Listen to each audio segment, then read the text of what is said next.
आप दीपक भव में आप सबका हृदय से स्वागत है। नमो बुद्धाय। तो अपनी ज्ञान चर्चा को आगे बढ़ाते हैं। और कल हमारा विषय था कि अपने आप को कैसे जाने और कम से कम समय में साधना को कैसे सार्थक करें। तो जैसा कि कल भी हमने कहा था कि आप किसी भी अवस्था में हो, किसी भी स्थिति में हो, बस आपको अपनी सांसों को ध्यान देना है, जानना है और समझना है और देखना है। बस अगर आप इतना ही आप रोज़ रोज़ रोज़ रोज़ करते रहे, जब भी आपको ध्यान आ जाए कि आपको अपनी सांसों पे ध्यान देना है, आप अपनी सांसों पे ध्यान दीजिए। यही साधना है और कोई साधना नहीं है। क्यों? क्योंकि अगर हम अपनी सांसों पे ही ध्यान देंगे, जैसे कि आप फ़र्ज़ करो कि आप खाना खा रहे हैं, उस समय कोई काम नहीं कर रहे हैं, उस समय कुछ भी नहीं, तो उस समय आप अपना एक पंथ दो काज कर सकते हैं। आप खाना भी खाइए, खाने को पूरा संपूर्ण अपना जो समय है वो दीजिए, पूरा मन लगा के खाना खाइए।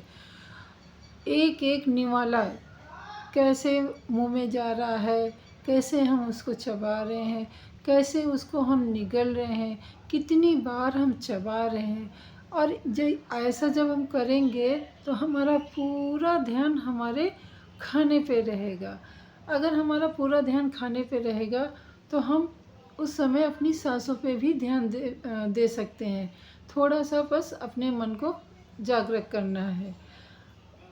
जागरूक कैसे करना है कि अगर खाना खा रहे तो सांसें चल रही हैं ना, बस खाना खा रहे हैं और सांस पे ध्यान दे रहे। सांस आ रही है, जा रही है, सांस कहाँ पे टच हो रही है, यहाँ टच हो रही, यहाँ टच हो रही, कहाँ टच हो रही, कैसे भी आ रही है, बस उसको ध्यान देना। किधर से आ रही है, बस उसको ध्यान देना।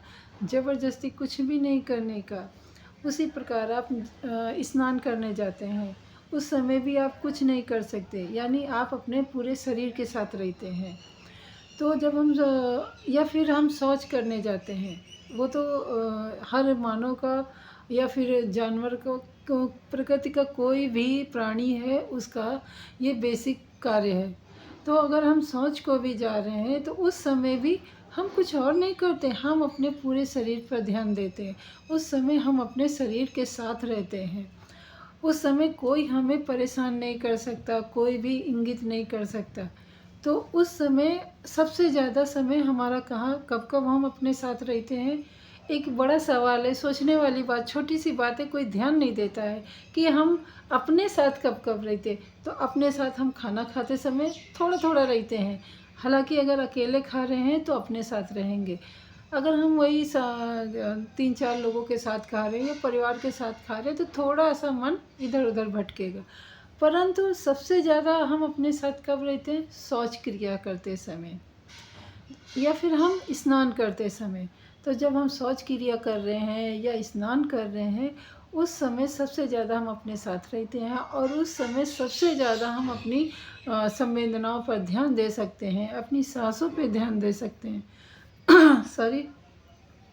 तो इस प्रकार छोटी छोटी बातों को ध्यान करते हुए अगर आपको बुद्ध को जानना है, अपने आप को जानना है, अपने आप को मुक्ति के रास्ते पे लेके जाना है, तो इन्हीं छोटी छोटी बातों पे आप ध्यान देते हुए एक एक कदम आगे बढ़ाएंगे और कब आप साधना के शिखर पे पहुंच गए आपको पता ही नहीं चलेगा।